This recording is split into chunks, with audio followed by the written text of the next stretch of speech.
House here with you and you are with us, and it's going to be a great evening. I hope you all are ready to hear real truth and real conversation because we're going to bring it to you tonight. And again, I want to just go over this to let you know we need you to approve that we're going to be recording this conversation. We ask you respectfully to keep your selves on mute unless you are actually speaking. And let's just make sure that we're engaged. Go ahead and use the chat box if you want to ask a question, if you want to get involved. Let us know your thoughts, your comments, because you are important to us and we appreciate you. So I'm going to take a moment to introduce my team, and then I'm going to introduce our guest speakers, and we're going to get it popping. Y'all ready? You ready? All right. All right. Thank you so much. And I love you all that are on camera. I get to see your faces. Samaya.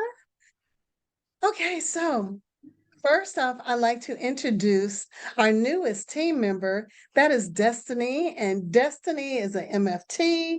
Destiny has come to us actually through one of our programs. We conduct a mental health ambassador program, and she completed it successfully and was so amazing. We had to bring her on as part of our team. So not only is she going to do some mental health coaching, she is also our program manager. So welcome, Destiny. Our project manager. I keep getting it mixed up. And then we're bringing on Crystal, who is our program manager. She's also our social media manager. And Crystal is going to be facilitating the chat. So if there's a question or a comment, she's going to watch out for it and see what's going on. Welcome, Crystal. And then we have our director of operations and all things, everything, Ashley. So I have a fabulous team. I love them. Ladies, is there anything you want to say to our team? To our guest? Hi, everybody. Hello. Let's get this show on the road. Okay, great. So now let me take a moment to introduce our amazing speakers. Actually, I'm going to let Destiny do that. Destiny's going to co-facilitate this with me tonight. Yes, so I think nobody can introduce themselves better than our guests can. So to start, I would love to have Miss Rocky go ahead and introduce yourself, please. Good afternoon, good evening, very late evening for LaVon. So hello, everybody. Welcome. Thank you for having me. My name is Rocky Jackson. I am a community analyst with the California Partnership to End Domestic Violence. I've been in the field for about 15 years working with victims of gun violence, community-based violence, and domestic violence. I do a lot of work right now on the GVRO, or Gun Violence Restraining Order program. I also am a marriage and family therapist, as well as doing some criminal justice and social justice work here in California. So I'm very excited to be here to talk about this very important topic with all of you. And I am encouraged to see people taking the time at 6 p.m. on a Thursday to be here. So thank you for being a part of this very important conversation. Thank you. Thank you. We are lucky and blessed to have you on today. And Miss LaVon, please go ahead and introduce yourself. Okay, let's see. What is that? There we go. Hello, everyone. I am LaVon Morris Grant. Good evening, good afternoon, wherever you are. I am here out of Atlanta, Georgia, and I am originally from New Jersey and New York. If you cannot hear the accent, it's there. I know it is. I am not a Georgia peach. I will be an apple or a flower, whatever, but never a peach. But anyway, this is where I live. I've been here 18 years. I cannot believe it, that much time has passed. Hey, Samaya. And I've been doing this work too long, almost 30 years. And in this work, I've been primarily how to say this, an entrepreneur. I'm still an entrepreneur, but I've done the work from the outside in, which gave me a different lens to come at the work. And I came at the work from a survivor's lens, from a Black woman's lens, and a social justice, political activist lens. And so I say that because for me, that's really important, because it allows your voice to speak differently in this space or in these spaces when you have to challenge from the inside out and not the outside in. And it doesn't always leave people liking you so much, which is okay.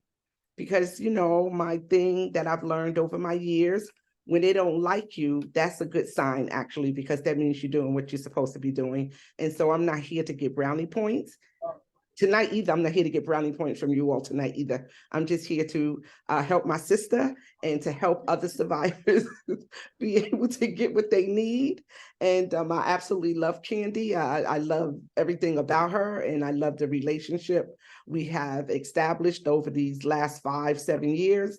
And it was an instant connection when we met. So I'm really thankful, you know, for that. And, you know, when she calls, I already know, okay, Candy, what you want? Like, what you want? Like, you know, I don't want to do it, but you know, I love you, I'm coming. So, but in that space of, I'm really proud of the work that I've been able to do and the different changes. And when you talk about gun control, Roxy, I remember many years ago working with Hillary Clinton. I was invited to the White House to from the Guns Federation Foundation, folk, whatever, and we beat the NRA in passing a federal law for perpetrators could not, you know, get permits for handguns. And I know recently this week, I believe President Biden, they just opened up a new office for gun violence prevention in DC. So that's a wonderful thing, and that we're coming to do this today. So I have a lot of experience here. It's just amazing how much time goes by so fast in doing this work, and how much has changed. But the biggest thing, how much has stayed the same. And that's what we have to continue to push and push and push and push, particularly as Black women, and getting folk to see this work from a racial equity lens. Wow, thank you both so much. This conversation is going to be so amazing, and I appreciate you already. And I also appreciate everyone who has joined us this evening. So listen, I just want to jump right in here. I want to talk about the fact that, first off, there could be some triggers and some trauma raised in this conversation, because we are going to talk real hard, real honest conversation about not only domestic violence, but the intersection of trauma. That includes gun violence, mental health, sexual assault, suicide, attempted suicide, and mass shootings. They're all part of this conversation, and we cannot talk about one without talking about all of them. And so I want to bring this conversation first off with Miss LaVon, because one of the things that I know doing this work, we run across so many, not only youth and young adults, but adults who say, I'm not in an abusive relationship. He or she or they or them has never put their hands on me. But yet and still, they tell you, you'll never leave this relationship alive, or I'm going to kill you, and you won't be able to tell nobody. They won't be able to find your body. And so they think, oh, this person is just playing because they don't put their hands on them. And so, LaVon, why don't you go ahead and share with us your true experience? Oh, wow. Okay, Candy, we're going to jump right there. Let's get Right it there. started. It Yes. amazes me, what are we, 2023, right? And we've done Yes. a lot of work. And when I say we, I mean nationally, right? All the different organizations. And then you got Google and the way social media and the internet has taken on. And the fact that there are still so many people who don't know not just about domestic violence, but some of the dynamics that go with that. And the fact that, Candy, to this day, we're still hearing women say, oh, he he's never hit me, and so therefore he's okay. He doesn't mean what he says, and that we're still not taking threats seriously, particularly in intimate violent relationships, right? So that still amazes me. A good friend of mine, I won't mention no names, Samaya Fire, said to me a long time ago, in this work that we've been doing for so long, somewhere we're missing the village. Somewhere we're not, in all of nationally of doing this work, somehow we're not getting to the village. And that has always stuck with me. And so when I think of my situation all those many years ago and where we are today, and I keep asking myself, what are we missing, Candy? Right? Because I was one of those women. I don't want to say those, I don't know if that makes me dead, but no. It doesn't. I am or was one of those women back in the early 90s where my husband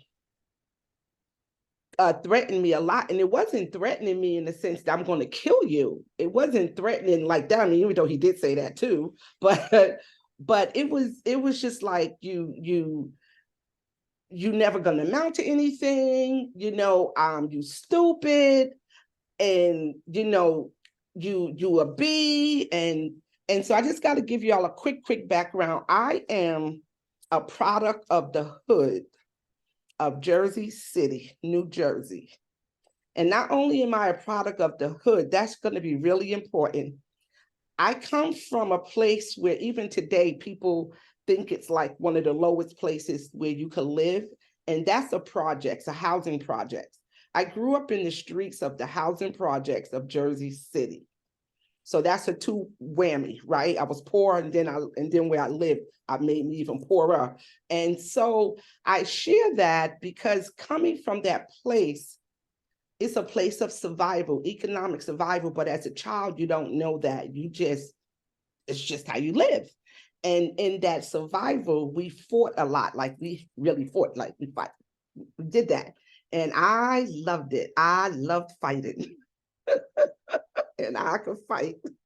And look, and all my cousins and my sisters, we all could fight. And then we would jump you. We had no problems doing that.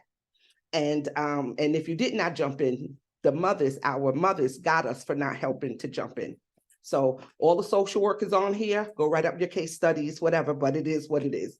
And that's what we did. And sometimes people ask me today, if anybody in my family got into a fight and I was there, what would I do? I'm like, ooh. Do you go back to what you know, or do you try to be an advocate? But anyway, I need you all to know that. So when my husband is threatening me or calling me all kinds of names, right? For me, it just rolled right off me. It really rolled right off me, because back then the thing was, as long as you don't hit me, And Candy, how open can I get about my language? Okay. So for instance, Go ahead, bring it in. Okay, so for instance, when he would call me a stupid bitch, which was always, my response was, it wasn't a good response, but it was, your mama a stupid ass bitch. What? Now what? And so for me, that was, in my mind, that was my way of saying I got back at you. Because, back in the day, you didn't talk about nobody's mama. And if you did, those were fighting words. But to me, it evened the playing field, and so I would just go about my business with my children or whatever. And when things got really, really bad, they did get really, really bad as far as the threats. They were coming on a regular. I ended up leaving, not because of the threats, but just because the marriage was bad. But just to put a point to say language is very, very important, which I've come to learn. And in this work, Candy, we have to figure out how to get that message or how to package that message better around language and how we in the Black community receive that type of language, right?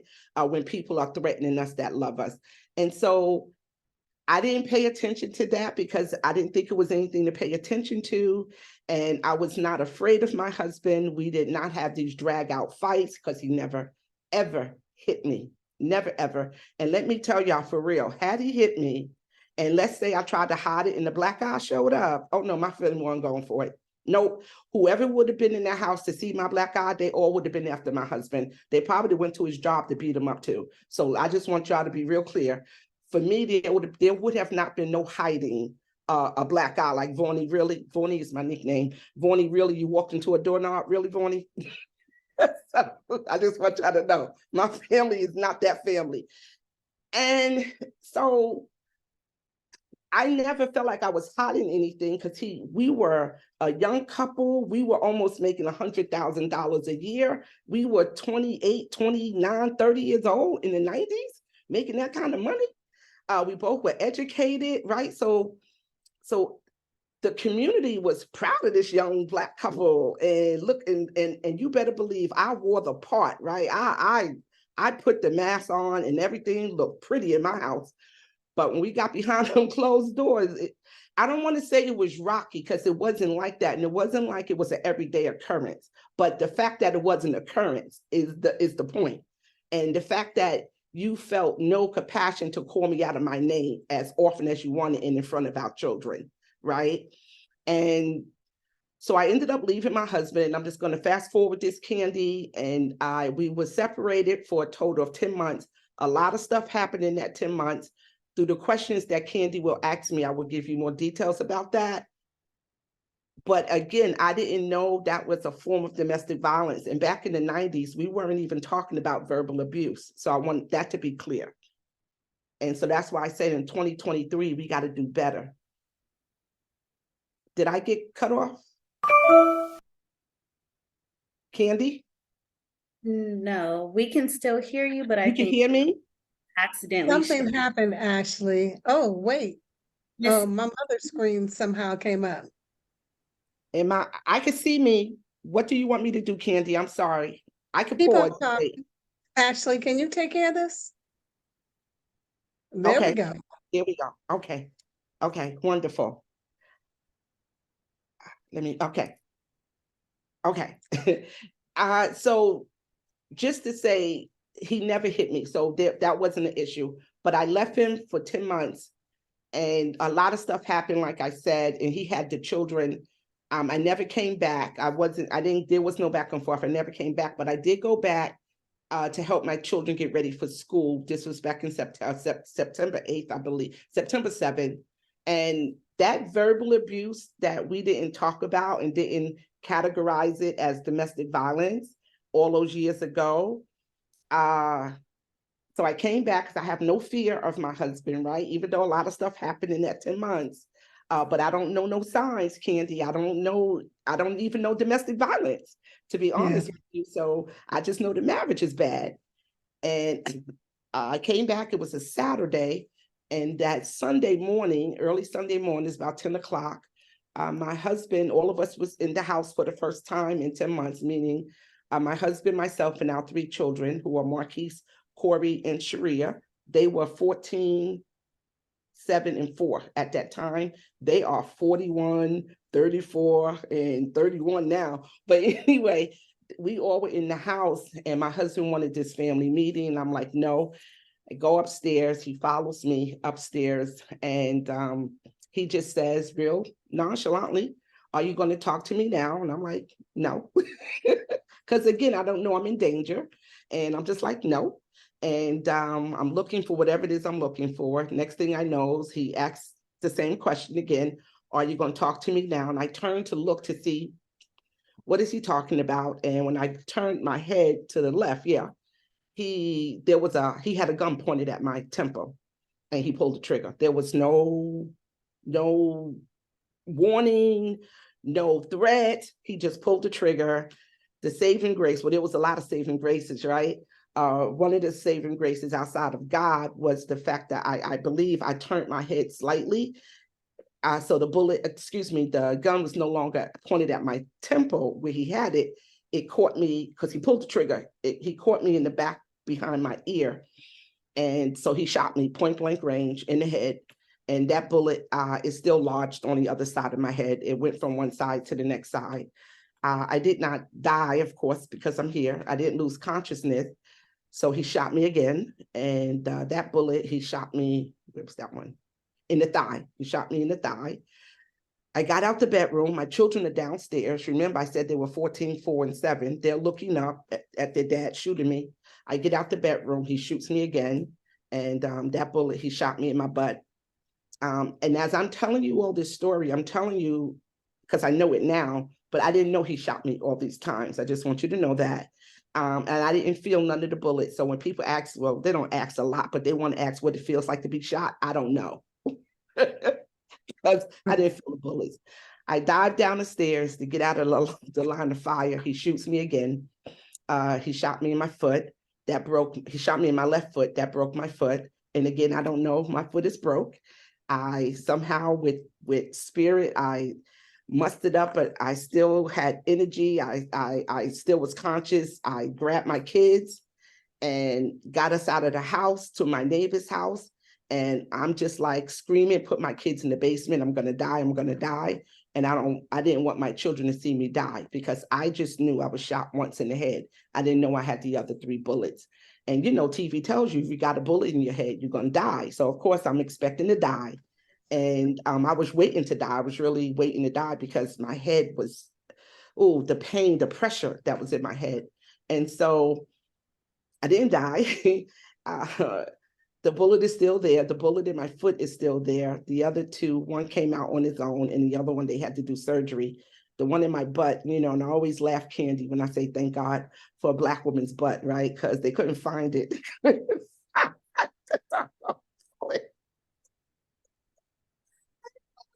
Because it wasn't there, you know, it was in my stomach. So they had to do surgery, and they found it. And anyway, my husband shot himself too. He shot himself in the right temple at some point once the kids and I were out of the house, and they rushed us both to the hospital in Newark, New Jersey, where he died 2 days later and committed suicide. I lived a lot of emotional pain. I had nothing physically was wrong with me except a broken foot. Believe it or not, there was nothing physically. The bullets did absolutely no damage, but I cannot begin to tell you the emotional damage or the emotional turmoil I lived in for almost 10 years in my children, and trying to figure out what the hell to do with that, right? And nobody to help me figure that out. So when we talk about language and words and the Black community, and we always want to be on the defensive because we these strong women all the time that he don't do this and he don't do that. Those are signs, and we need to pay attention and understand that it can escalate to the point, I think Candy said, where they don't find your body, right? Like you are dead, and we don't want that to happen. So I'm asking if you all would take this message, you know, and share it, that verbal abuse is a form of domestic violence and we must take it seriously. Wow. Sister, I think we're all in awe, in great respect, and our hearts have broken and come back together again and broke again.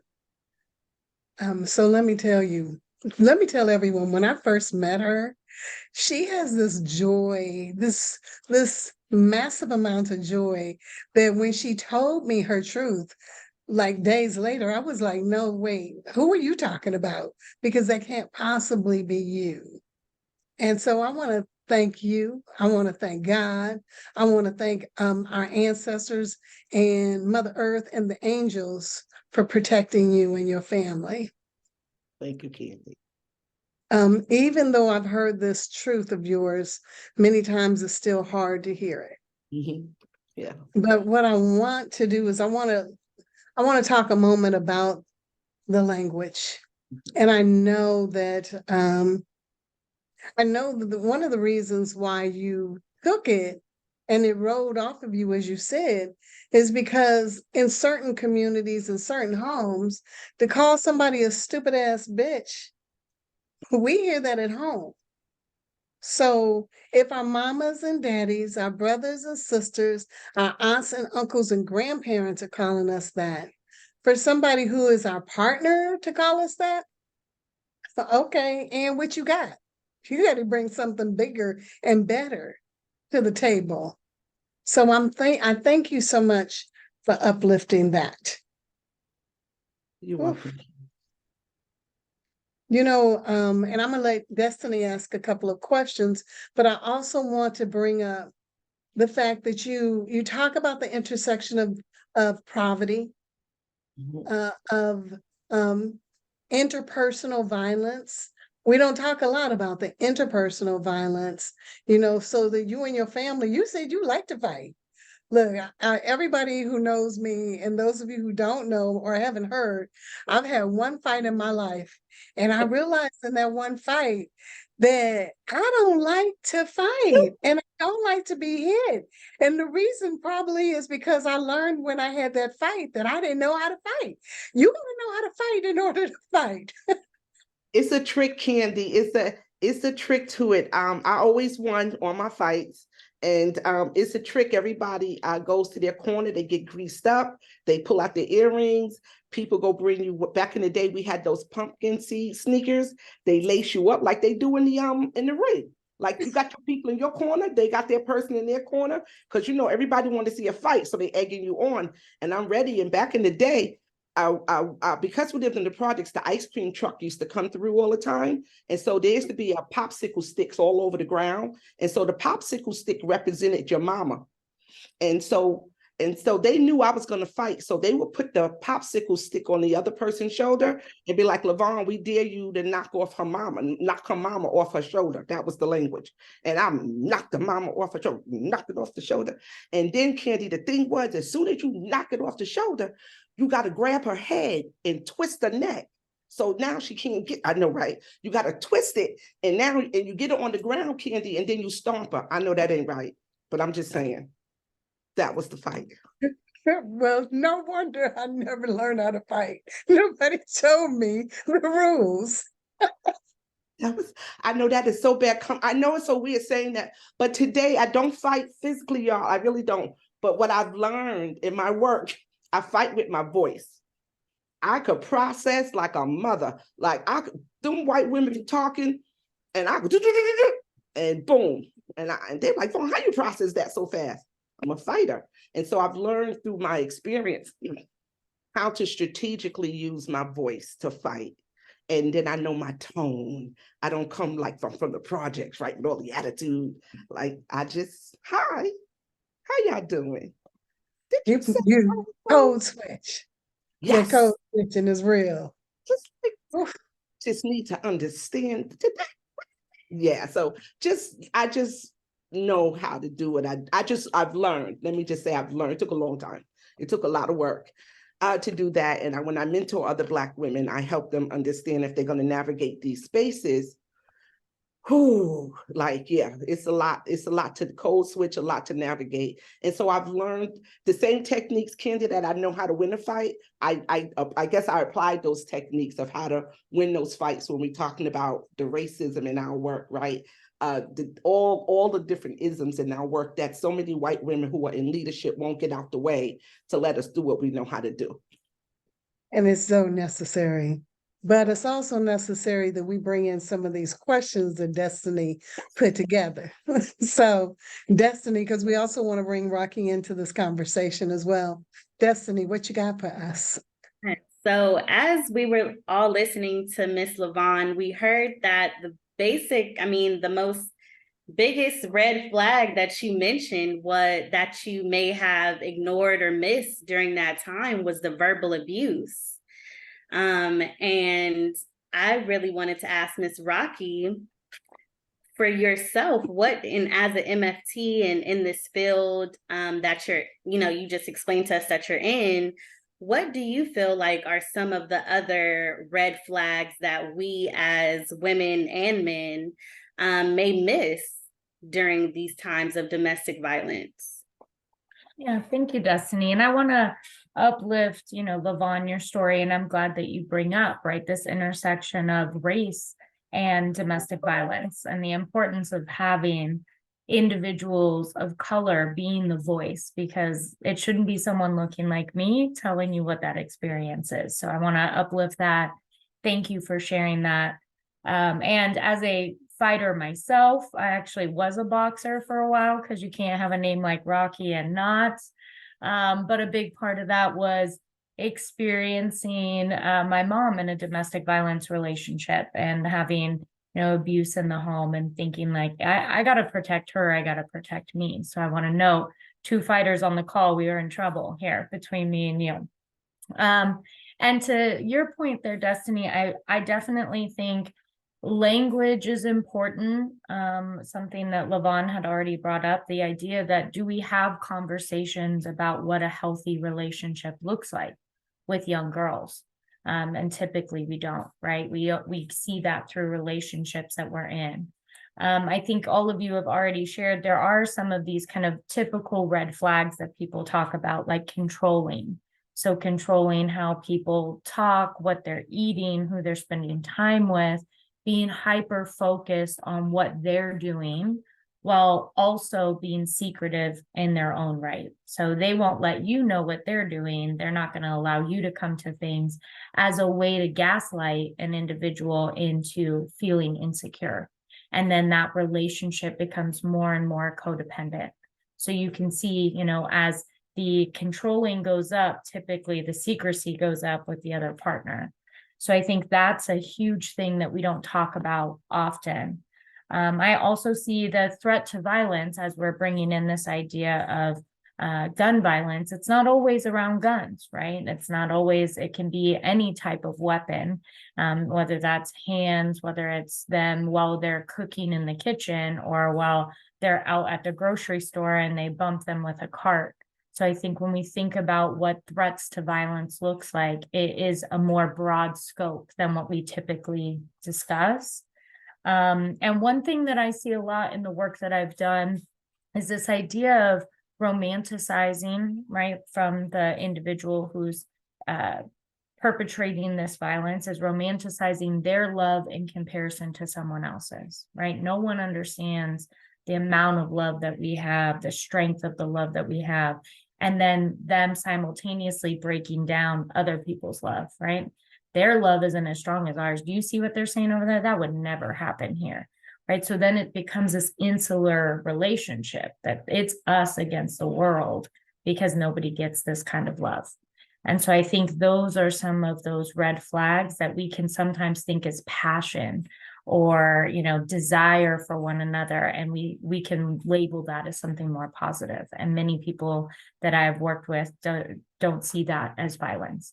And to LaVon's point, it doesn't always lead to physical violence. The emotional, the sexual, the financial abuse that happens also is that violence that we don't always talk about as well. So I want to come back and say this. First off, thank you both.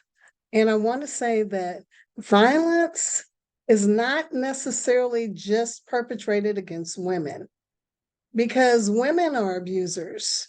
And a lot of our teenage girls are very abusive. They're very violent. They're very hands-on. And it's not even just hitting. I was at a school one day and this girl grabbed this boy by his crotch and said, "Bring your D over here, boy." And I was just like, what is going on? And it was just like, no big thing. You could see that this was something she has done many times before.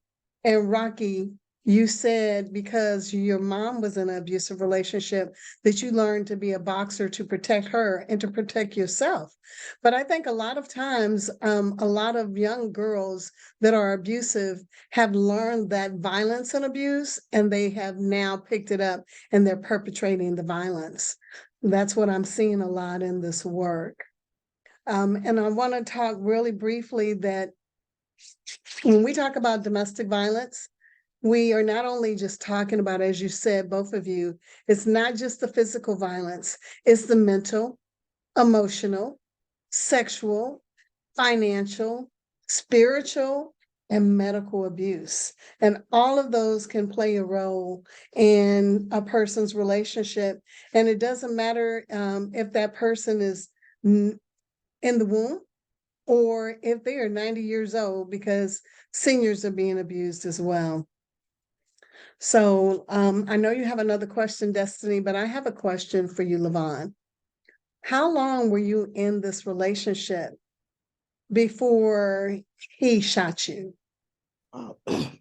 So I never give a name to my husband when I'm talking, but he does have a name, of course, right? His name was Herb.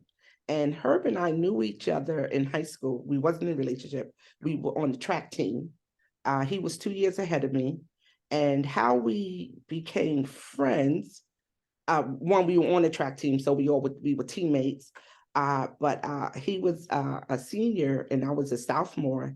And the year before, at least they used to back in the day, they used to post when the prom is going to be the next year. Well, and I'm not going to say my year, but that next year, the prom was going to be on my birthday, June 1st. And I remember I was a freshman because it's the end of the school year. And I said to my best friend at the time, I said, I don't care who it is, I'm going to that prom. That's what I said.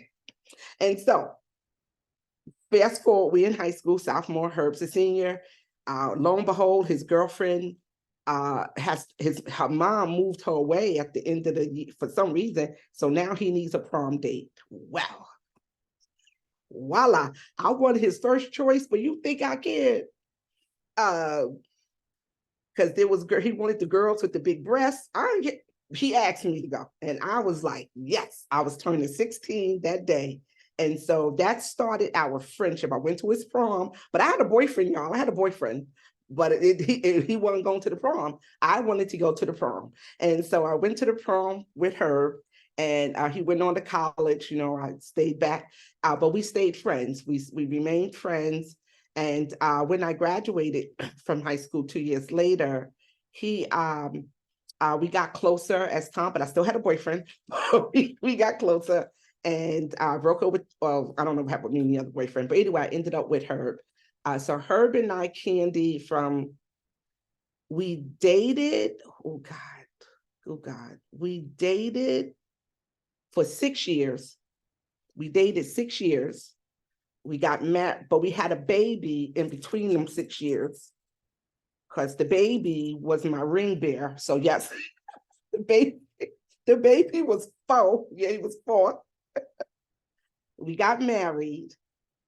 And once we got married, we were married for 10 years, Candy, before he actually shot me. So we were together for a total of 16, knowing each other, families knew each other. We had the same friends, right? All that stuff, and built a social life together with our friends, whatever. And so Herb was the personality type where he won most typical senior, that Herb was going to be on the straight and narrow. Like, Herb followed the rules. He was extremely smart. He graduated number 9 in his class. I was like, ooh, I graduated number 85. But anyway, so he was the good guy. He was going to help everybody get along. I always was, believe it or not, the most opinionated one. I always had something to say. I was the aggressive one, if you want to.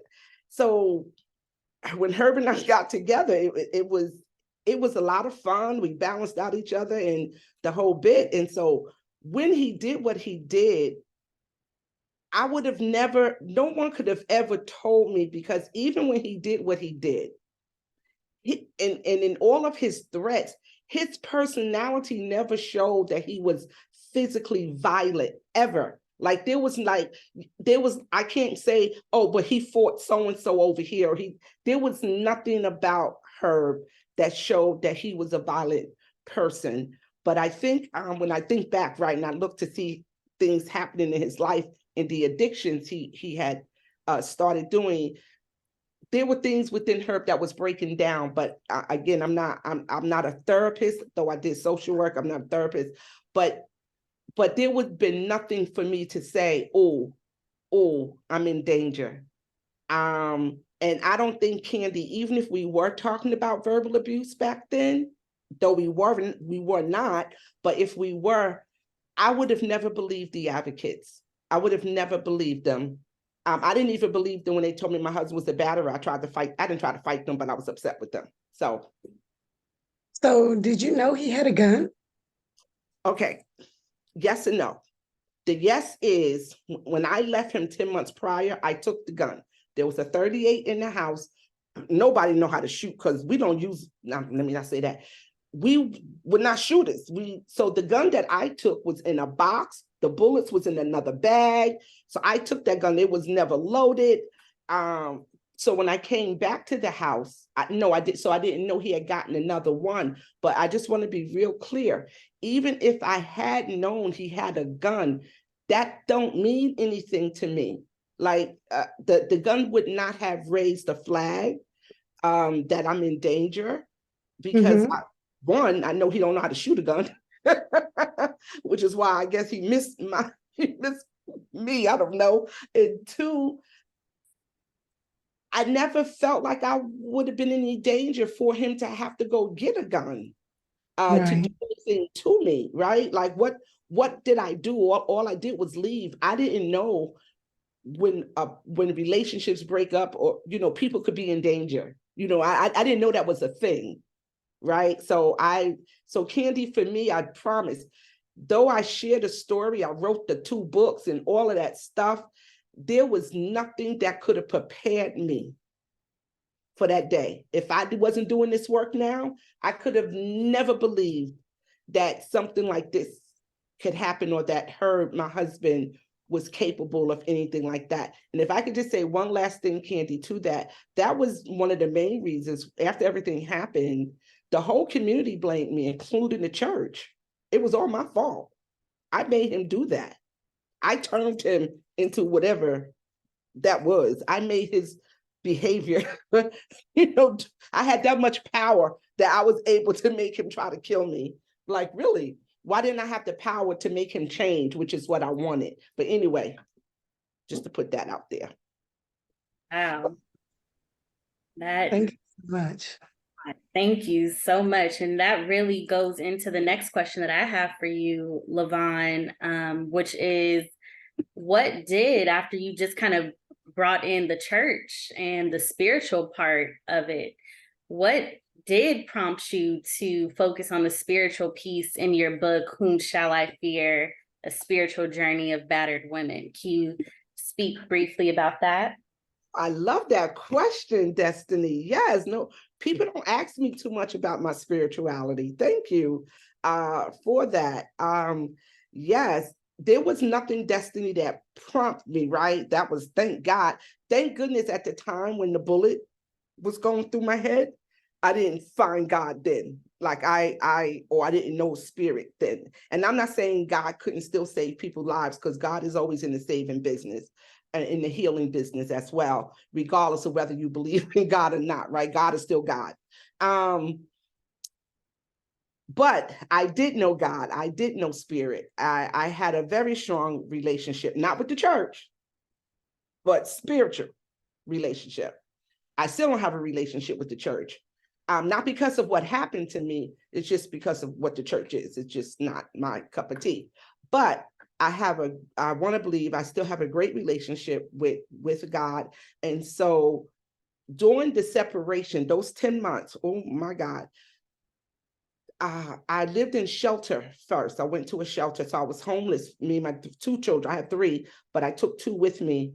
The 2 younger ones, we were homeless, living in shelter. And I remember just crying every day, asking God, why is this happening to me? How is this happening to me? I'm educated. My husband's educated. We got a house. We making almost $100,000 a year. Oh God, oh God, oh God, poor me. I want to go home. And so every time my husband kept doing things, he kept promising he was going to go get the help, and then he would go get the help, and then I got to do something because I'm not coming back.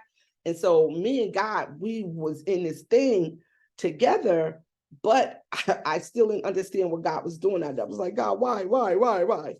And so the day that he shot me, one of the things that I think was such a miracle for me, not the fact that I lived, which I'm thankful I lived, but for me, something even more powerful happened in that space. when he shot me and the bullet struck me in my head, and I could feel the bullet moving through my head. Literally, I could feel the bullet moving. But as the bullet was moving, I could also feel death moving too. So for me, and the way I describe it, the death was moving with the bullet. It was moving real slow. And in the book, I call it the blackness of death. But what happened somewhere, by the time it got to the middle part of my body, meaning death, I heard my spirit. It was as if I had eyes in the back of my head. When we talk about the spiritual piece of this, I heard my spirit, or I feel like I could see it. And I felt like I was transported into a spiritual realm. That's the only way I know how to describe it. I heard my spirit talking to God, and I heard it say to God, it was in the back of my head, please do not take us yet. We have too much to do. And I'm standing there dying. And I'm like, what is that? And when that conversation was being had, all of a sudden, like what I call the jolt of light, like a bolt of light struck me at the top of my head. It jolted me sideways, and all life came back into my body. The bullet had stopped over here. I had to tell the doctors where the bullet was. And then from there, right, I proceeded to live and to get us out the house. But that was an awesome experience. I didn't create that. God allowed that to happen. But after the shooting, that was the real work with spirit. Because,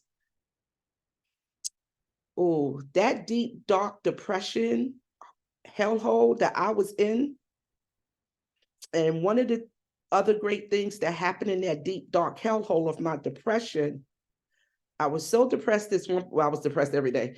But this particular day in my depression, I just was like, God, I can't do this. I can't do this. And I was at the bottom and I heard God talking to me way in the deep darkness of my depression. And I said, God, what you doing down here with me? Like, why are you down here? And God said to me, I'll never forget, even the mushrooms grow in the dark. What? Oh my, that to me, even to this day, that still takes me away that I experienced that I literally heard that God said, even the mushrooms grow in the dark. I couldn't even come up with that. I don't even know how to make sense of that at that time, right? And that was, I think, that was one of the beginnings of me believing. I don't know if I fully believed it yet, but I think that was where God showed me I was grown. I was going to make it. I was going to get up out of this hellhole. Like, I'm here and I'm going to be there forever long I was there. But me and God me, God's spirit, we just kept working. And in the midst of that, y'all, for real, I was writing my book at the same time. So though I was depressed, and though I was debilitated, and though I had no clue what I was doing, God was guiding the whole process. And I know, and meeting my wonderful, wonderful sister Samaya, I only, tears come to my eyes only because of the joy, because I know how bad I was. And nobody could have gotten me out of that but spirit. Nobody could have brought me, not even to today, but even 10 years later, yeah, that relationship is intact. Wow. Thank you for sharing that. I really appreciate you and that vulnerability and talking about spirituality as it relates to your experience with all the physical, hurt and pain that you dealt with, and still having the space and room and experiences with spirit. So Candy, so I see in here in the chat, I'll just go ahead and repeat the name of the book. It is called Whom Shall I Fear? A Spiritual Journey of a Battered Woman. And they could get it from me, Destiny. The book is not on Amazon. I'm the publisher. Okay. So can you put your contact in the chat? Sure, And can. when we send this out, we'll also make sure that we send a link to you as well. And I do have a follow-up question for Miss Rocky. Candy, did you have anything? No, but I see something in the chat. Crystal, can you read something? Let's see. I can read this. I can read this here. Let's see.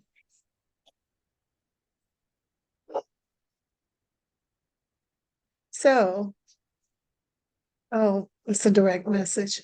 Okay. So Samaya says, this is the part of the book that gets so ooh-wee, that lets you know God was present. Talking about, what God, when God was talking to you. And I think that is such a beautiful thing because not everyone has that opportunity or has that experience. So thank you so much for sharing. Rocky, what do you have for Rocky Destiny? Yes, so as it relates to GROs and gun violence restraining orders, Rocky, are there any ways that you feel a gun violence restraining order can be of support to those experiencing domestic violence or may even have suicidal thoughts? Yeah, I think that's a great thing to bring up when we're talking about protective orders. And I'll go ahead and put this in the chat as well, just so you all have a visual of what that can look like. There are lots of different types of violence in our communities, right? We have community-based violence, we have workplace violence, violence against elders, domestic violence, and then we have around the GVRO. So the gun violence restraining orders was really created as a place to support individuals who were not being protected with these other protective orders.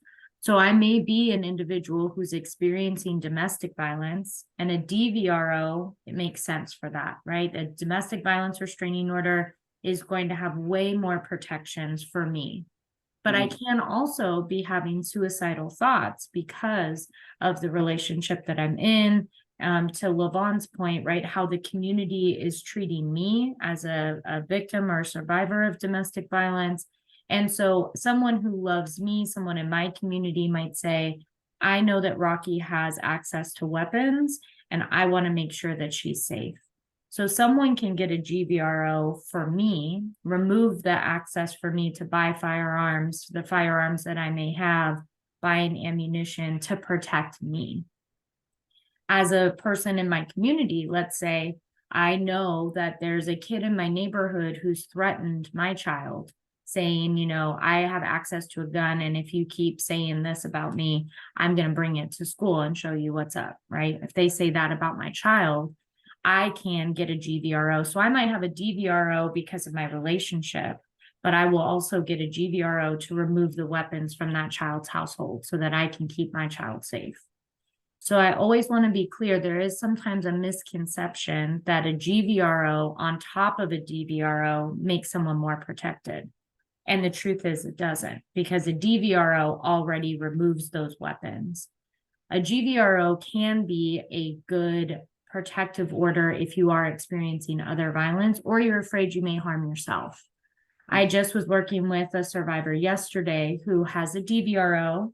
She has a GVRO because her father, who lives with her, has dementia and access to weapons.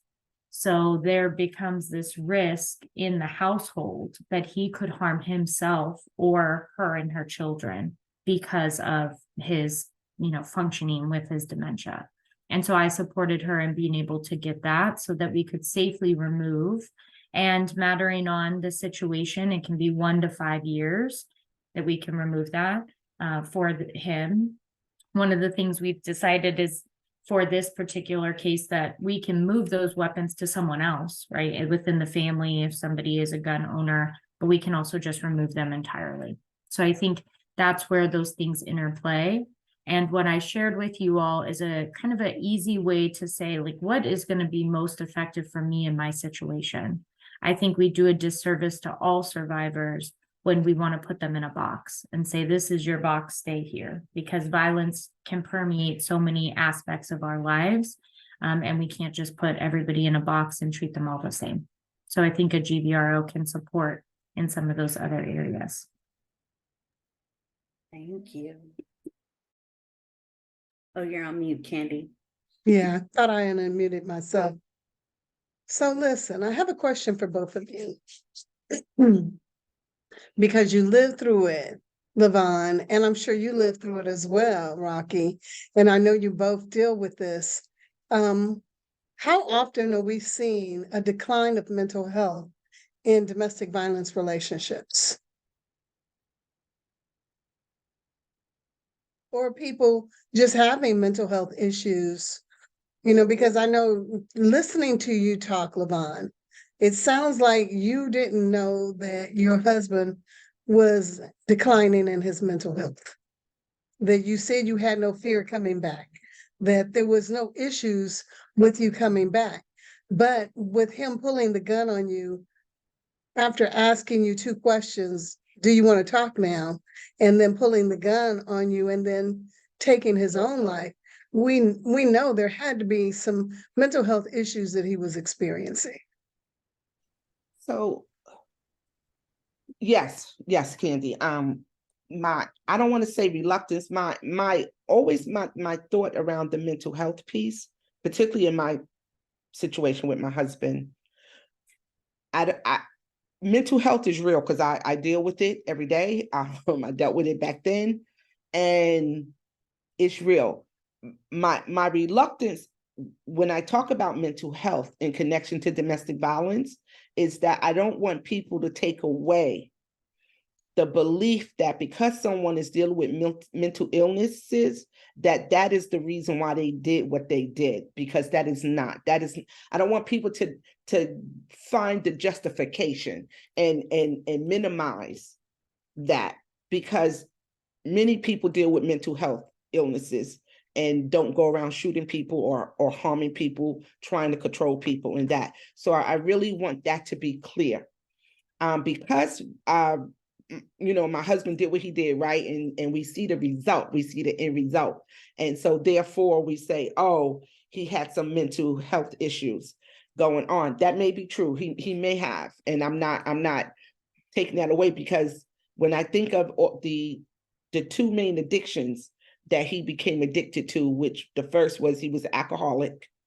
He was a recovering alcoholic at the time, but he was what was it? What is the word in the language? He was a active gambler. That's the word. He was an active gambler, so he was very addicted to gambling, and he had lost so much of our money, over like $20,000 by this time. So I know by the time he got to the bank account to lose that kind of money, that he had already lost a whole bunch of money prior to that. So if I just look at that, right, I now know, if I look at that, there was some mental stuff going on with my husband, or some unaddressed issues going on with him.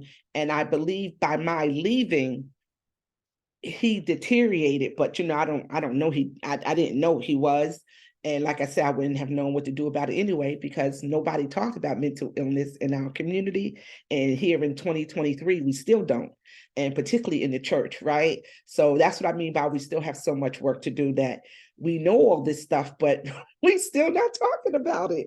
And so my husband, he wouldn't have gone to get help anyway, because one of the other pieces, Candy, we talk about mental health, when I just thought it was the marriage being bad, which it was, I was in therapy for that whole time I was separated from him. And my growth, or the outshow of my growth, is also something why we believe accelerated him to killing me, or wanted to kill me, because he knew I was never coming back. I was not coming back. I was going to get a divorce. Hopefully we were going to raise these kids separately. And so what I didn't say is, I also believe in knowing my husband and putting things together. When he kept asking for that family meeting, his plan, I believe, was to kill me, the 3 kids, and himself. He was going to kill all 3 of us that day in the living room. But I happened to go upstairs to look for Barrett's, as Samaya put in the chat, that's in the book. And he followed me upstairs. So my son, they had asked my son a question one time, and one of my sons said, she literally took bullets for us.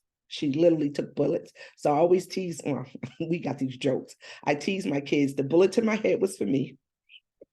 The one to my thigh was for my firstborn. The one to my butt was for the middle, because the butt's the middle of the body, right? And then the one in my foot was my baby. And so my kids, they always say, Mommy, you should have did the Matrix. You should have So and that's when I knew we were healing, because we just got all these jokes about my bullets and being shot. And that is such a great thing. So I want to bring that into it too, that, the mental health piece, we dealing with the Candy, and my husband, I'm sure he had some. And I don't know, Candy, if that was a contributing factor, or how strong of a contributing factor it was. And it may have been the main contributing factor where he had lost all reasoning. Because for someone to just say, I'm going to shoot myself in the head, like, oh, wow. And he did. He did. And I always say, unfortunately, he was the only person that wanted to die that day. He was the only one. And he did. And me and my 3 kids. But his death, Candy, allowed me and my 3 children to live. Really. It really did. So I had to find blessings in all of this stuff to help me keep moving forward in my mental health. So Candy, look, it's my mental health that was in question to keep me insane. I'm not insane, I am that, but to keep me sane. Yes.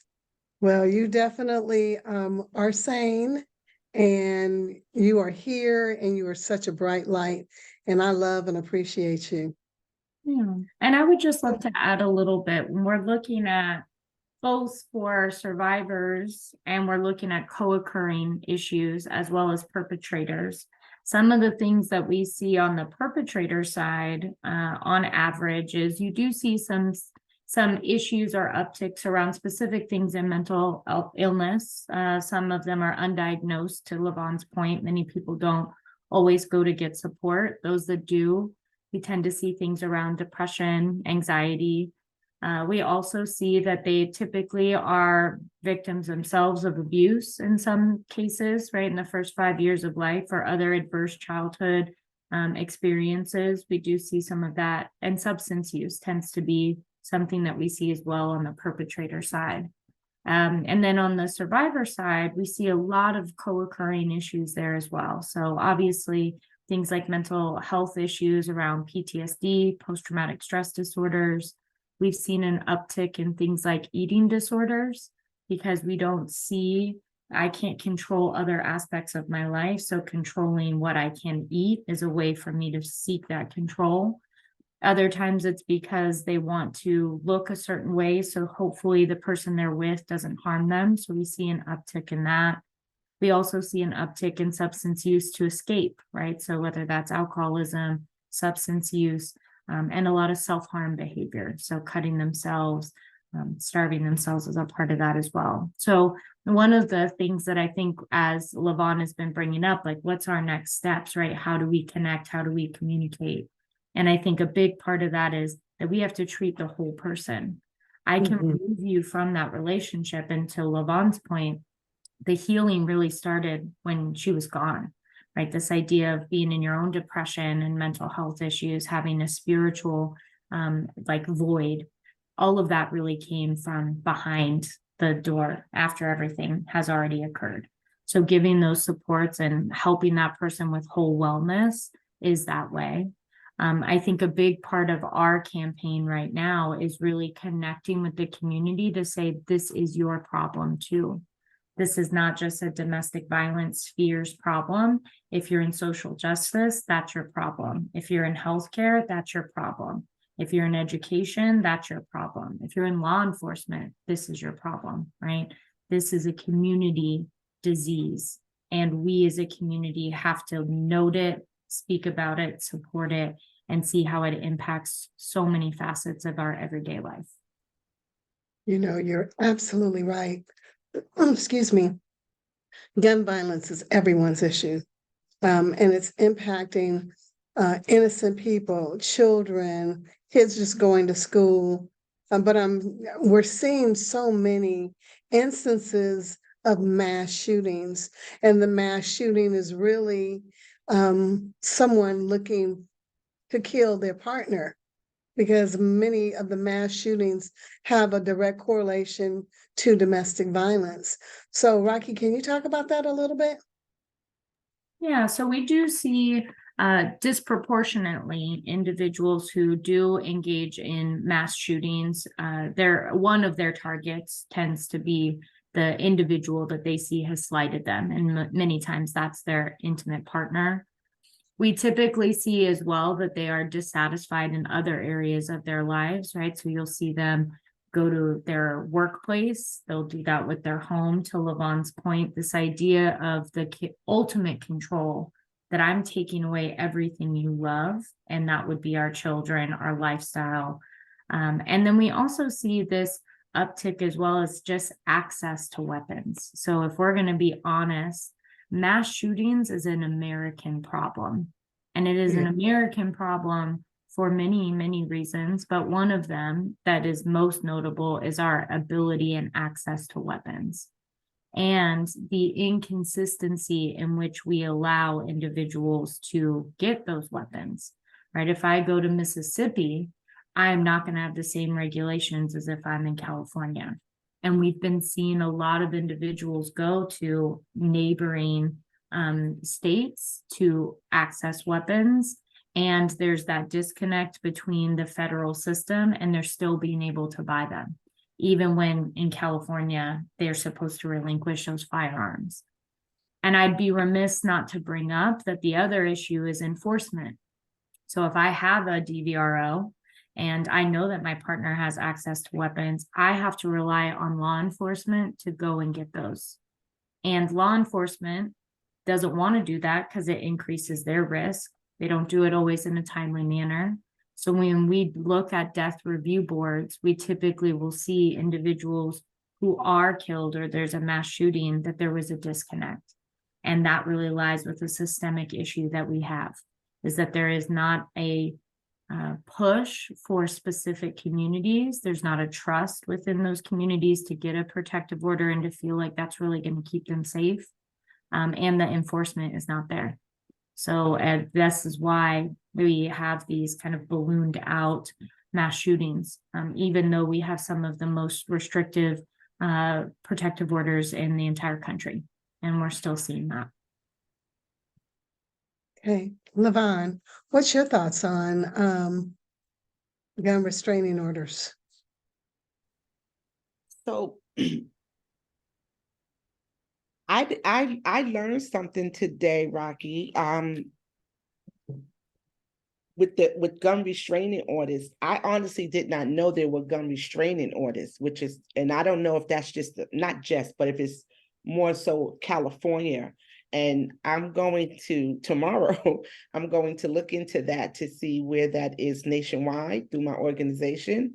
And I know what I know about gun policies, right? Which is sort of like the restraining orders. I know how we are fighting on a federal level, for gun policies where perpetrators on a federal level, where the NRA keeps winning, particularly in states, right? And on a state level where they keep winning even more so, of keeping weapons out of the hands of perpetrators. And that is state by state, and all states have not, particularly the southern states, they have not acquiesced to that. I believe when I was helping to work on that years ago, New York has that in place. But like Rocky said, a lot of laws or policies are in place, but the enforcement of it is the problem. And then if what I learned about my husband, I took the 38, he shot me with a 22. And what I learned, now I don't know if it's true or not, or what I heard, I should say, is that he had a friend, a family member, purchase the gun illegally for him. And so that is a huge problem, right? Because we can have all the laws, policies, restraining orders on the books. But the fact that this country is in love with their handguns, that it's easy access, to get illegal firearms, right? And so when you asked me, Candy, if I knew he had a gun, it don't matter that I took the gun, because he went and got another one. And so I don't know if that was his thought, that one day I'm gonna shoot LaVon. I don't know if that was his thought, but I know at that state and national level, there's a lot of work that still needs to be done, because even though they get the gun restraining orders, it's, to me, it still reminds me of our TPOs. We call them TPOs here. It's the same thing, like temporary orders of protections, or temporary protection orders, whichever. I always used to advocate for, yes, that's great, but they're not worth the paper they're written on, because they're not enforced, and two, by the time I do call the police, if he's or she is gone, there's nothing they can do. So it's not like I can report you showing up and you could still get arrested because I reported it. If you're not there by the time the law enforcement gets there, they look at you like, oh, well, he gone or she gone, nothing we can do now. And he could just be, or she could just be lurking in the bushes, right? And for them to leave. And then I know a few stories of women getting killed that way or being harmed that way, because when the police showed up, they just disappeared, or they'll get rid of the weapon, for that moment. Well, gun laws wasn't, restraining orders wasn't even around, so they didn't have to worry. So there's a lot, Candy, that we still have to figure out in this society, right? Because like Rocky said, there's just so many other layers to all the work we do, and then there's more work on top of that, because of the fact how easy it is to get a handgun. It's easy to get a handgun for kids to get a book, because look at Florida banning all kind of books, right? Isn't that crazy? But they won't ban weapons. Right. This is true. Destiny, what you got? Oh, wait, let's take a pause for the cause. Thank you all for being here. I want to know, does anyone have any questions that they wanted to uplift, or were there any questions in the chat that we need to bring into the conversation? So Crystal says no questions. And I did just, when after questions, I think LaVon brings up a good point. I put a couple resources in the chat that I don't mind sharing my screen and going over with you all as things that you can take out into the work that you are doing. So you just let me know when you'd like me to do that. Okay, we'll definitely get there. Give us just a little bit. All right, so since there's no other questions, Destiny, go ahead. Yes, my question right now is, I'm very interested to know for both Rocky and LaVon, is when you all were going through what you were going through and your abuse and all of that, what did your tribe look like? How did you communicate to get your tribe, your community? What were your friendships like? How did your friends and your family end up knowing what you were going through, and what was that process like for you to even get to the point where you could communicate that to someone? I would say this is why I do the work that I do. So I grew up in a very conservative, small, white mountain town. So the idea that my father was abusing my mother and used weapons as a way of coercion and control was not something that she talked about. And my family turned their cheek when they saw things and heard things, because it wasn't their problem, right? That happened at your house. And growing up as a kid, my only way I felt of expressing myself was being a bad kid. I got in fights and stole and did a lot of things just to try to let out that anger, because I didn't have a support network. People weren't having conversations about what was happening to their parents, and I didn't know how to verbalize. I just thought that was normal. And it wasn't until I was in high school that I saw someone come and talk about gun violence and the fact that they were a survivor, that I thought that was my life. And so I didn't have that tribe. And that was really my driving force to be the first in my family to go to college, to get a degree, to be able to have these conversations and be a support for individuals that are facing that. And now I've created my own tribe and community and really try to uplift those voices, especially because I have to note my privilege of being a white woman in this work, that it's my job to be an ally, to be able to raise voices, to talk about this issue as the issue for our entire community. And I think one of the ways I do that is step back and let those voices be heard and share those. So I think that's the importance I feel of this campaign, is really to say we cannot say we are a community if we do not let everyone in, and if we do not uplift the voices of everyone who's there. So that's kind of how that shaped really my life and my calling. Thank you. Thank you. LaVon, how about yourself? Yeah, so it's a mix, right? Because as we call it, tribe today, of course, you know, my family loved me, but you grow up with that thing. What happens in your home stays in your home, and your parents. And it's amazing that, like, I see you, Destiny, I see you as a baby, right? So I say that in love when I say you a baby. That's a wonderful thing. That even down to you, right? That you know that term. And so that just says how much, when I first said how much has changed, but how much has still stayed the same, that we still say that, right? What happens in this house stays in this house. And that, and we took that to the letter of the law, because if you said anything to that tribe, grandma, aunties, you were going to get it when you got back home, right? And you knew that. And so, and that was with anything. It wasn't just if there was violence in the home. It was with anything that was going on in the home. So with my husband and I, the verbal abuse, which is what it was, there was, in my mind, there was nothing to talk about, because I didn't think it was a problem. I didn't think it was a problem. So, and let's just say, Candy, you and I girlfriends back then, and you see the life I allow you to see, what we're doing, and I'm like, Candy, God, Herb is always calling me a bitch, Candy. Oh my God, and it's breaking my spirit, and I don't know what to do.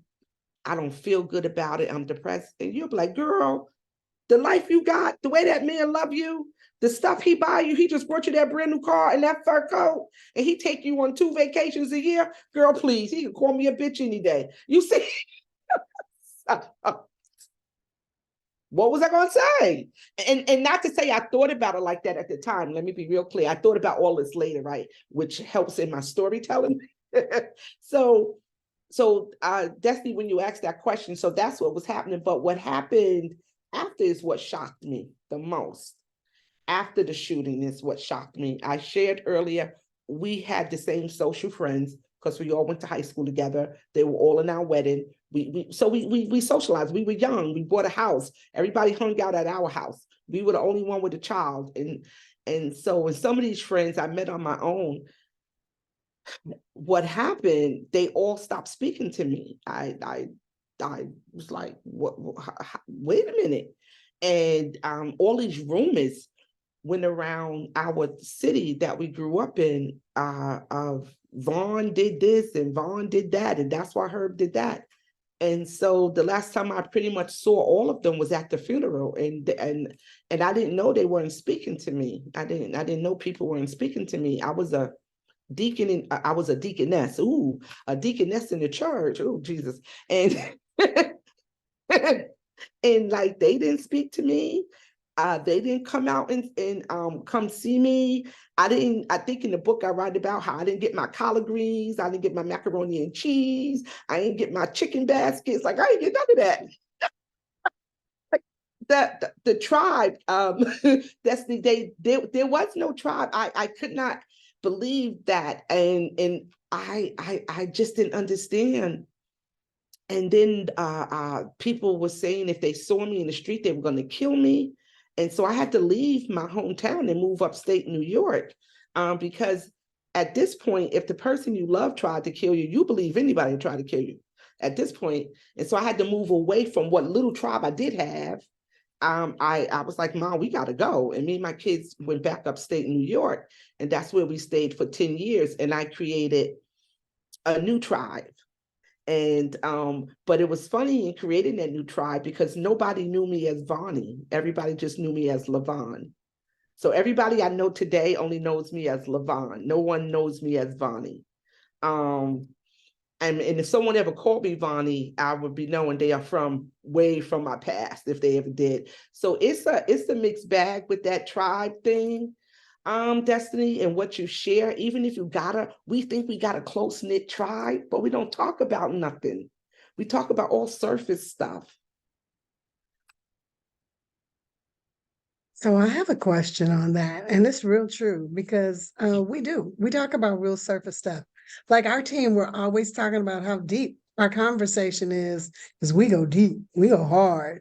But even with family, I was thinking with my best friend, we don't have any deep conversations. There's nothing that's deep unless there's like an emergency or something like that. My question to you, LaVon, is, did you ever reconnect with the people who didn't like you after this and stopped talking to you? And did any of them ever, excuse me, ever share why they stopped talking to you? So good question, Candy. Good question. Two things happened. I had a book signing in 2010, and and a friend of mine back in my hometown of Jersey City, she wanted to do a book signing party for me in our hometown. That was going to be my first time coming back. Coming back like that. Like I would go back to visit my mom and them, of course, but I did not socialize in the community at all. And so I was like, okay. So a few people who had stopped speaking to me came to the book signing. And I saw them there when I was speaking, because I did a little speech first, and then and I was like, oh my God, as I see them in the audience, I'm like, okay, what are we gonna say to each other? What are they gonna say to me? Why are they here? And two of them came up and hugged me, and they cried. And I let them cry. I didn't cry. I let them cry. They bought a book, and they just said, Vaughn, we love you. And I just was like, okay, because I was living in Atlanta. And then another time, one of our good friends, he was my good friend. Oh, he was really, really, I loved Maxie, still do. He was in the Navy, I believe, when all this happened. And I reached out to him, and I was like, you and I were such good friends before I even got with Herb. Why didn't you ever call me? Like, I just asked him, like, why didn't you ever call me? I said, all of y'all left me. Y'all all left me. I was Vonnie. Like, I wasn't just Herb's wife. We were friends. And we were on the phone because we didn't have cell phones like we do now. And he said, Vaughn, because Herb committed suicide, nobody knew what to say. Nobody knew what to say because he committed suicide. And so I said, okay, so y'all made it about him because he committed suicide, took the precedence over him trying to kill me. And he was like, well, I guess when you say it like that, Vaughn, yeah. Because to this day, from what I know, Candy, people, now it's been like 27 years, people still don't admit that Herb committed suicide. Wow. Yeah, they are still stuck back in 1996. And but as far as a connection to where we friends, no, we are never. And one of those good friends was my son's godfather, and that broke my son's heart that he cut us off because my son really loved him, and so did I. So that was really, really hard because those guys were and would have been my rock. They would have been my rock to go cry to talk about Herb in good lights, because there were good things about her, right? And to share with them the pain that I was in. But I think they all got stuck. They all got stuck and they stayed stuck. And I have done a lot of healing and I have moved on. Like if I saw them today, I would say hi, but it could never be what we had. And that's unfortunate because they good people, they good people. And I just think at the time we were all so young in our early 30s, and like I don't think nobody knew what to do with anything like that because nothing like that has ever happened in our journey. Wow. Well, I know I have some more questions on that, but I see our sister Samaya has her hand up. I was waiting on Samaya, y'all. If y'all don't know, she always has a question for somebody. Okay, Samaya. Right, exactly. Oh man, peace and light to everybody. It's so good to be on here and to hear LaVon speak. No, you can hear LaVon speak 1,000 times and you'll never hear the whole story. So you have to get the book, right? And so, like I said in the chat, I read the book on a plane ride from Denver, Colorado, back to Nashville, no, to Maryland, to Laurel, Maryland. So look, this is the thing. I think that this is such a good question to ask because a lot of what you talked about, but definitely this last part that you talked about, you can have LaVon on a stage all over this country, but this question I don't think ever really gets asked. So, there's this thing in our movement and among, victims and survivors about forgiveness, right? And there's this controversy about, oh, you got to forgive somebody who harmed you, right? There are several points in the book that really just grabbed me, but it's like certain points of the book that really made a profound impact on me, which the forgiveness aspect was there. LaVon talks, and LaVon, you can share more about this if you would, but it's like there's a point in the book where you're both in the hospital at the same time. And you go from your hospital bed to his hospital bed, and you tell him, I forgive you. Yeah. And that to me speaks so much about the healing aspect of this. You know what I mean? It's like you can be shot 4 times, have small children that you don't know who's going to raise if you don't make it. And the person who harmed you is your husband. And you can roll yourself across the room at his hospital bed and tell him, I forgive him. That to me spoke volumes. And in this movement, we don't talk about that part. We don't speak out loud about that. And I think that a lot of survivors remain in their woundedness because of that. They don't know how to get from my room to his room to have that conversation. So if you could just share, I mean, that can take you way back, you know what I mean? But I think it's a very important piece for that I'm gonna say, I'm gonna make it about me. I want to hear the story, how you got there, because that is profound. Oh my God. Wow. It's amazing when you write a book and you make yourself all vulnerable. And I don't have a problem. The stuff other people remember what you wrote, and you're like, oh, I wrote that. And so Samaya, wow. And I remember, Samaya, when I talked about this before, when I did tell my husband I forgave him and I put it in the book, I remember when I was writing it, I didn't even know I did anything. Like, I didn't even know, oh, this is going to be a something. I just remember they told me he was on life support, and they had come to my room. The doctors had come to my room to tell me they had the authority over me to take him off life support. So I'm like, oh, okay, I didn't know that. And so I remember telling them, before you take him off life support, I want to see him, because they was going to take him off the next day. And they were shocked. They were so shocked that I wanted to go see him. Excuse me. And my 14-year-old son was in the hospital. He was the only one that could come outside of the other children. And so I turned to him and I was like, you want to go see your dad? Because he absolutely adored his dad. And he said, yeah. So I said, well, make arrangements for the both of us to go up to go see him. And they did. They warned me, that his eyes were open, but he was brain dead, but his heart was still beating. That's why he was still technically alive and on life support. And I go up. I had no idea what I was going to say. I had no idea why I wanted to go.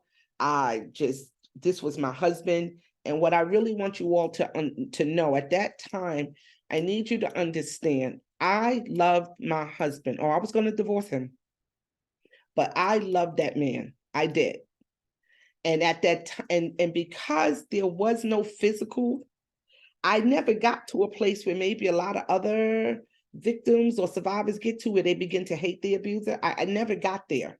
So when he tried to kill me that day, like, I can't just say, oh, I don't love you no more. Like, so that's not what happened. That's why I think people are so shocked when I say I still loved him, because it don't just go away. It did not just go away. So when I got up to the room and I willed myself to where he was, I held his hand and I just looked down at him and I just said, Herb, I forgive you. And I remember saying, I am so sorry you chose this for yourself. And I didn't, that was all I had. And then I stepped back and I said to my son, whatever you want to say to your dad. I don't even remember what my son said. And I was at peace because I knew he was going to be dead the next day. I knew he was going to be dead. And I, in my journey of healing, I learned, much later, that the forgiveness that I did or that I gave, it was for me. It was for me to be okay. The fact that I did it so early from the incident, but y'all have to remember, I had been in therapy for almost a whole year. So my spiritual healing growth was right there. That I believe God had prepared me to be able to do that, Samaya, in that moment. I didn't know my spiritual growth was right there for this particular incident that happened so horrific in my life. But it was, that's what I connected to, of all the work I had done prior to the shooting. Now what came after, like I said, that was a whole nother set of growth, Candy. I don't know how God even saw fit to what do I call it in Jeremiah? Allow these bones to live again. I don't even know how God did that one, because that was a whole nother set of starting all over again in my healing process. But in that process, Samaya, at that time, I really loved her, and I just could not believe this is what he did, this is what he chose, and I just was like, wow, Herb, it could have gotten better. It could have gotten better, and so you just didn't give it enough time. But that was now when I look back all these years later, I'm so thankful I did that, and it was good for me, because then I could work with my 3 children. And I always told them, you love your dad. I never spoke bad about him to them. You love your dad, but you never justify what he did.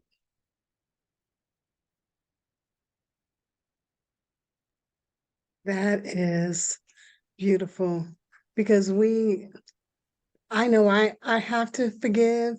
Forgiveness is very important. And forgiveness is really for us.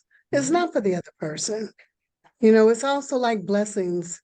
And I tell everybody all the time, when I get something, I have to give it away, because then more blessings come to me. If I'm just holding it, then that blessings are not for me. Blessings are for someone else. So thank you so much for sharing that. And Samaya, thank you so much for asking the question. We have a little less than 40 minutes. We have 43 minutes, or excuse me, 23 minutes left in this conversation. All right, LaVon is like, I'm ready to go to bed. I'm ready. I'm ready to take all this off. I have a So question in my DM, if I could okay. ask both women. It says, how do you navigate having these conversations around healthy relationships with your children? And it's especially in today's culture. Like, how do you navigate this conversation? So I'm uniquely I'm lucky to have kids that were not mine. I call them bonus children, but I was with an individual for a long time, and his daughters are who I helped raise. We're not together anymore, but both of his daughters actually live with me. So we were able to keep that relationship, and we talk very openly about what it means to be in a healthy relationship at every level, right? As a parent in their life, what is our healthy relationship? What does it mean when you deal with conflict with someone? What does that mean? How do you take ownership? And at what point do you say, this is not a safe place for me? And I'll never forget, actually, she's downstairs right now. She was going to be a part of this. Savannah, she was 13 with her first like boyfriend. And he told her that she couldn't be friends with some other girls at their school because he didn't like those girls. And she said, that's not healthy. And she walked away. And that was her first like relationship. And she tells her friends that story. You know, I always knew, they've known me as a therapist their whole life, that both of them would be very good role models for other women that they're with. So they're 22 now and 18 years old. And so they have those open conversations. And we do women's events all the time. And they bring their friends who learn from my friends and their friends, right? So there's 60-year-old women, 35-year-old women, 18-year-old women, all at the same table sharing. And I think we've just had to create and have those hard conversations. And they've always asked, you know, this happened, what does this mean? And then, you know, we go through that. So I feel very fortunate. And on the other side, I have 4 nephews. So in my family, we only have boys. And so we have conversations about what does respect look like and what is a healthy relationship from a male point of view. Because I'm glad that a few people have brought up, right, that this is not just a female problem. I mean, it is definitely something that we see data-wise that does impact women more, but we haven't talked so much about trans communities. And we know that our trans communities experience not only hate crime violence, community violence at a higher rate, but interpersonal violence at a higher rate in comparison. So how do we have those conversations all the way around? So that's kind of how I model, even though I'm not a parent. I like being able to be a stand-in for those. And that's how we talk about it in my family. I love it. I love it. That is great, Rocky. I love that. And you are a parent. You don't have to physically have had a child to be a parent. And that is a really good question, whoever asked that question. I know in the beginning, for me, with my children, particularly because they Black children, and I have 2 Black sons. So I was always having conversations with my children because they, you know, just with Black children. But when the shooting happened, right, that's a whole nother, I never thought I would have that kind of conversation because, again, I didn't know anything about domestic violence. And so I had to, so I have a 4-year-old, well, I had a 4-year-old, a 7-year-old, and a 14-year-old. So it's like, how do you navigate this conversation with these kids who that was their father and they absolutely loved their dad? And how do you navigate that for them to now be like, but dad tried to kill mommy? So, and how do you navigate it with the age gaps, right? With the different age gaps. And you got a 14-year-old who absolutely hates me. And which that was okay. He's a teenager, like, you know, and showing that the wrong parent died. I got involved in the work, not knowing I was getting involved in this work at the time when I did. And but it was through spirituality in my therapy sessions that I worked really hard to talk to the kids at the levels that they were at. I could not sugarcoat anything because they were there.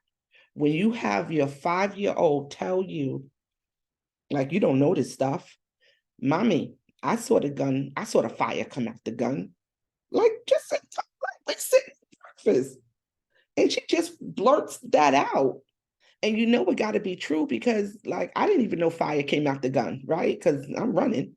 But she's standing looking up at her dad shooting me. And I'm like, what? And so we got to have a conversation about that. Like, oh, you saw the fire? What did you think about that? And then it got to a point and she would just come and say, mommy, okay, daddy been in heaven long enough. It's time for him to come back. And so you got to have a conversation about that. And then she would come and say, Mommy, I want a daddy. She said, just like that. She said, I want a daddy. And I said, well, Mommy's not that. I call her Mommy. I was like, well, Mommy's not that easy to, have a daddy. So her first request or suggestion was, Marquise could be my daddy. Marquise is her older brother. He's 10 years older than her. So let's say she's 6 at this time. Marquise could be my daddy. And I was like, no, baby, Marquise can't be your daddy because Marquise is only 16 and he my son and he your brother. So I had just bought a new house and, I was buying a lot of new furniture. So it's amazing what your children see. So she says to me, well, I still remember we sitting in the not Waffle House. We don't have Waffle House up in New York. We were sitting in, what is that? IHOP. And she says to me, well, Mommy, if Marquise can't be my daddy, just go buy a daddy. You're buying everything else.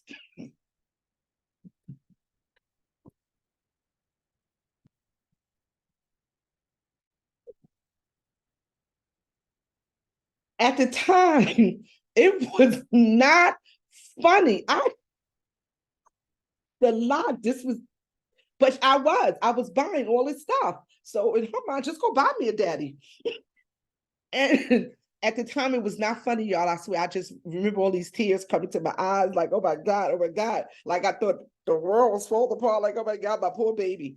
But now it is just so funny when I think about the connections of what she was seeing. So Sharia, that's her name. Sharia was very much outspoken about what she wanted, and she would talk, and so I had to talk about it. And one time she asked me for some ice cream, and I told her, "No, you're not getting none of my ice cream." And she was like, "If my daddy was here, he would give me some." And I was like, "Well, your daddy not here, and you ain't getting mine." So we would just go. I would go where she went. I would go where she went. Until she got older, and I gave her the book to read.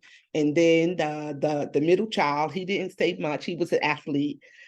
He was more stuck to me. So he trusted whatever it is, whatever I did, whatever I said. And the 14-year-old who turned 15, 16,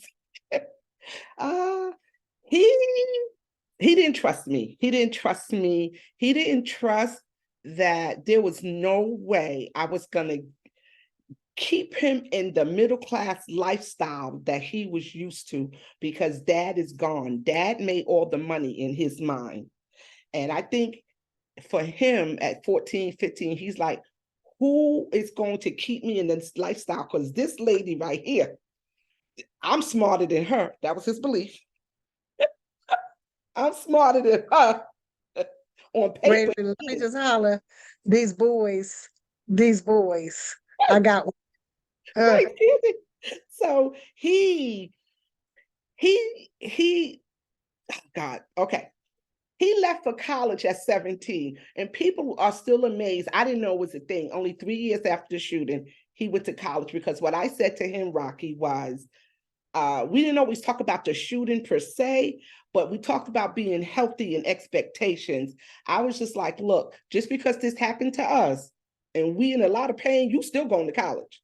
Like our circumstances may be this, but my expectations have not changed. And so he went to Morehouse. He left New York. I drove him to Morehouse College at 17. He came all the way down here to the South.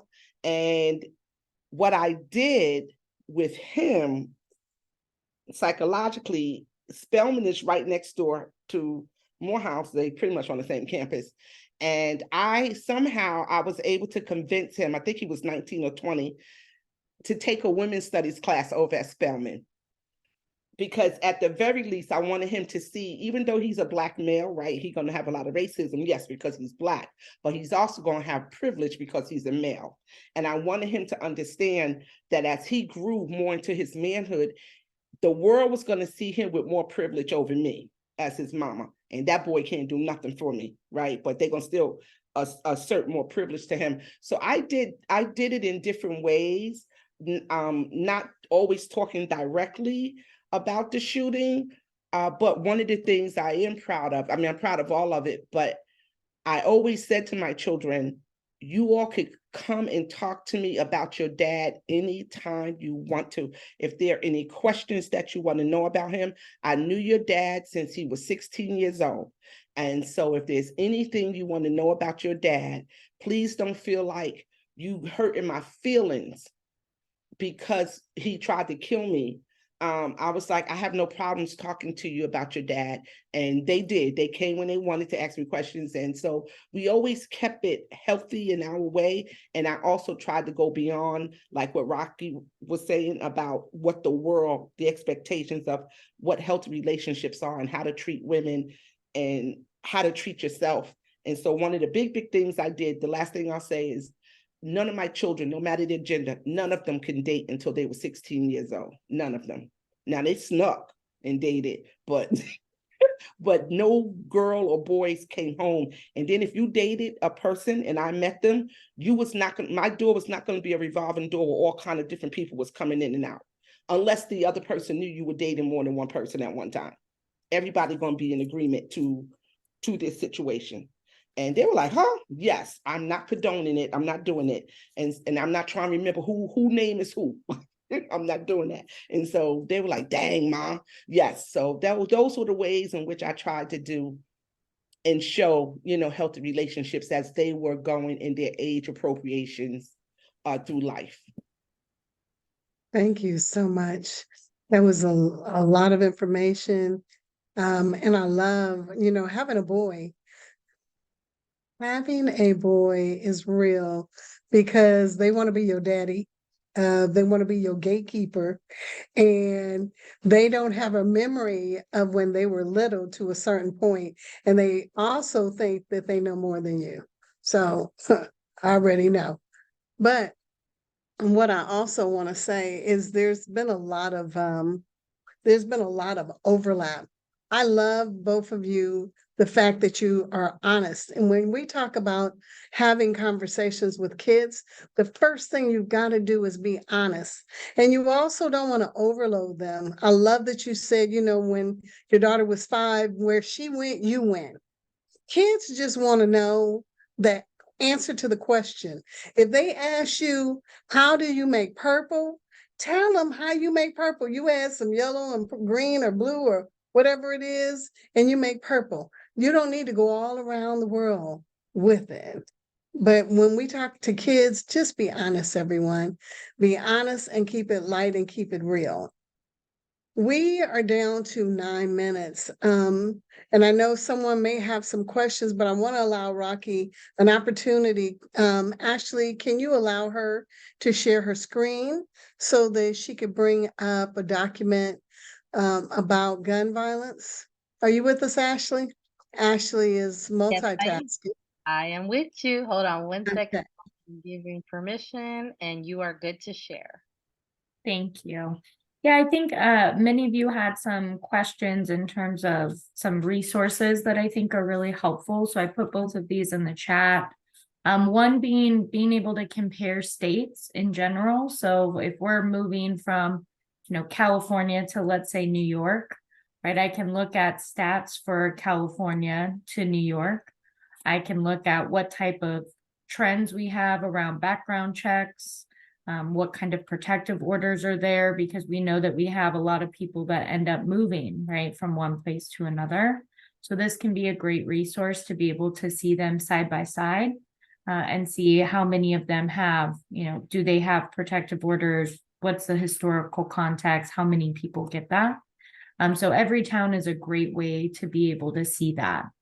And they also have not only selecting, but you can see the whole country, trends on how things are going, minimum age requirements if they have them. So this is a very interactive tool that can be a good way to support, as well as when we're looking at gun laws, do they have restrictions around things like drugs and alcohol, right? And it gives you some stats as well. And then another thing that I put in here is that the California Partnership to End Domestic Violence gave grants to 42 different sub-grantees throughout the state of California to raise awareness in their communities, primarily looking at communities of color. And one of the things that we created was this Ending GV website that gives you all of the types of stats, toolkits that you can use, resources for survivors that have been written by survivors in a way that they feel comes across, and using that language like LaVon was sharing, language that they would want to use, that they would look for, as well as resources for individuals that are doing this work and how to advocate for better enforcement policies. So feel free to share this website if you find it to be helpful for communities you serve.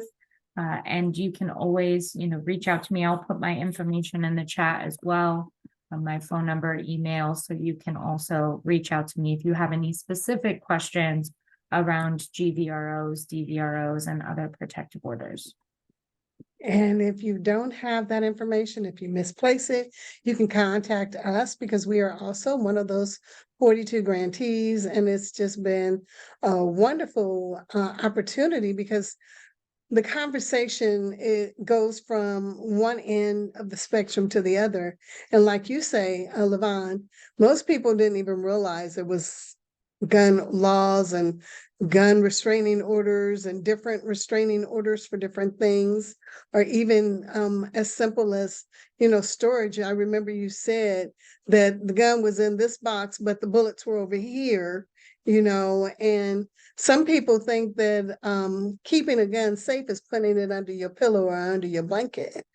And that's not. So it's important that we have these conversations. And I'm really thankful for all of you being on the call this evening. Before we go and see, we could be on this conversation, we could be on it for another hour or two, because we really just touched just the skim of the roof of the conversation. And so does anyone have any questions before I open the conversation up for the last time to Rocky and LaVon? Anyone have any questions? No. All right. Well, Destiny, do you have a final question for both of them, or should we just let them give their final thoughts? I don't have any final questions, but I just want to say it was a pleasure. As Miss LaVon stated, and my team always states, I am still a baby and I am still learning. As much as I want to think that I'm, grown and growing, which I am in my mind, but you all did continue to teach me a lot. And I appreciate your vulnerability and your time that you took, because all of you said, it's probably all of our bedtimes. So I'll just go ahead and let you all go. But thank you so, so much for the opportunity. Hey, well, again, I'm going to thank all of you for joining. I know, Samaya, you jumped on all the way from Nashville, Tennessee. We have our LA family, and I want to take it over to LaVon. I'm going to give you, I got to give you like a time frame. So let me give you about a minute and a half. Crystal, put that alarm on. Let me give you a minute and a half to give any final thoughts, any final comments, and then we will allow Rocky to close it out. If I can receive that, Candy, I really don't have a lot more to add, except to say, once, it's always a pleasure, I shouldn't say pleasure, but it is a pleasure to always be able to educate. I get the opportunity to educate through storytelling. I absolutely love being a storyteller and sharing it in a way that I hope people could take away. The last thing I will say is, I always say, when we do this kind of work, Candy, I don't want people to just come and hear stuff and that's all they do, because then that's all we did. I really do this, Candy, when you call on me or anybody calls on me, I really want people to take this back to their village, back to their communities, or even to those they don't know. And I really want them to put it in practice, to talk about it, to really make it a central part of who you are, because it's happening all around you.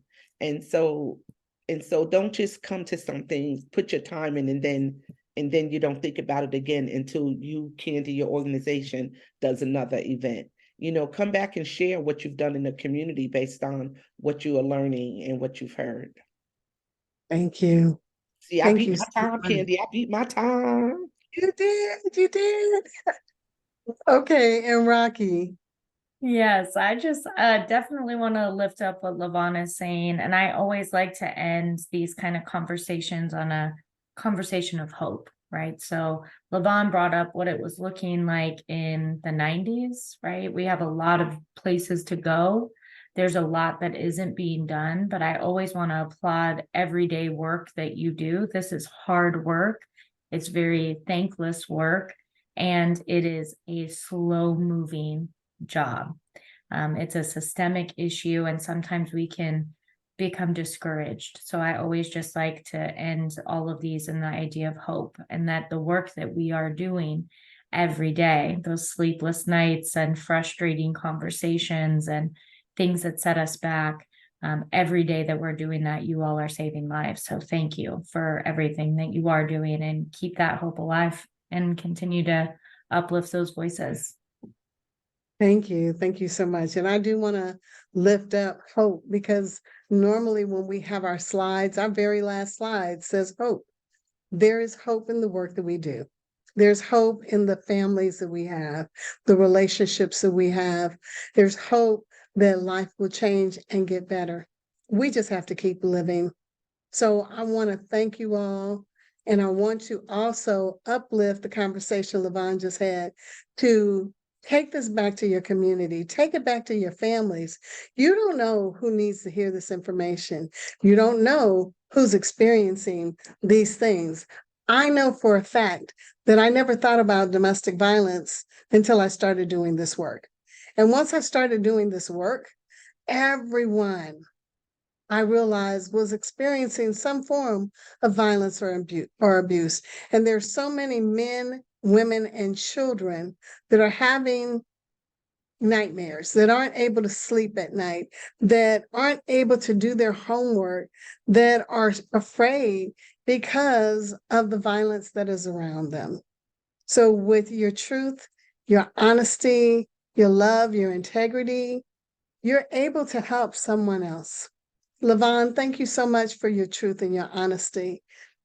It's really important that we hear these truths. And I just want to lift up the fact, the most important thing that I really heard, and all of it was important, but language. The language that we use, whether you are emotionally abusive to your family, your children, your partner, that's important to understand that that could be a trigger. Rocky mentioned post-traumatic stress, and I always let people know, in most communities, especially in our communities, there's no such thing as post. It's continued traumatic stress disorder. And so when we are not uplifting and using words of love and affirmation, we are destroying someone's spirit, and you don't know where it's going to lead. And you never think that that person who has been loving and kind, but a little verbally abusive, will switch, because you never know what someone is experiencing. So on that note, I want you all to know that you are loved and appreciated. And I want you to take that love back to your family and back to your friends and model it. And maybe even if there's an apology that we need to make, give it to them while they are still able to receive it. I love you. I appreciate you. Thank you, team. Thank you, community. Thank you, LaVon and Rocky. You all have been a blessing. Bye. Thank you. Good night. Good night. Hey, everyone. Night.